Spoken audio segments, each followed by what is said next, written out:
এই এভরিওয়ান, শীত তো চলে গেছে। এখন কম্বলের সাথে সম্পর্ক ছেড়ে ফ্যানের সাথে সম্পর্ক করার দিক। তো এতদিন না চালা ফ্যান হয়ে গেছে আমার অফ, মানে চলতেছে না, সুইচ দিলেও চলতেছে না। এখন আমি এআই কে জিজ্ঞেস করবো এর সমাধান কি। এই কেমন আছো তুমি? তুমি কি আমাকে একটু সাহায্য করতে পারবে? আমি ভালো আছি, ধন্যবাদ। আপনি কিভাবে সাহায্য চাইছেন? আমি যতটা পারি সাহায্য করার চেষ্টা করব। আমার রুমের সিলিং ফ্যান চলছে না, এতদিন না চালানোর কারণে এখন বন্ধ হয়ে আছে, কি করা যায়? সিলিং ফ্যান বন্ধ হয়ে গেছে, তাই না? এটা একটু ঝামেলা হতে পারে। ফ্যানের সুইচটা ঠিকমতো কাজ করছে কিনা একবার দেখে না, হয়তো সেখানেই সমস্যাটা।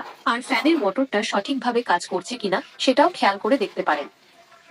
ফ্যানের সুইচ ঠিক মতো চলছে, ফ্যানের মোটর আওয়াজ দিচ্ছে কিন্তু ফ্যান ঘুরছে না। আচ্ছা, তাহলে সমস্যাটা ফ্যানের মোটরের হতে পারে। অনেক সময় মোটরের কয়েল পুড়ে গেলে এই সমস্যা হয়। আপনি যদি নিজে মেরামত করতে চান না, তাহলে একজন ইলেকট্রিশিয়ানকে ডাকতে পারেন। তো গাইজ, সে আমাকে ইলেকট্রিশিয়ান আনতে বলছে। তো আমি তো নিজে জানি যে ইলেকট্রিশিয়ান আনলে এটা মেরামত করা যাবে। তাকে জিজ্ঞেস করে করবো আমি। আশা করি কোনো কাজে লাগবে এই ভবিষ্যতে। রমজান মুবারক।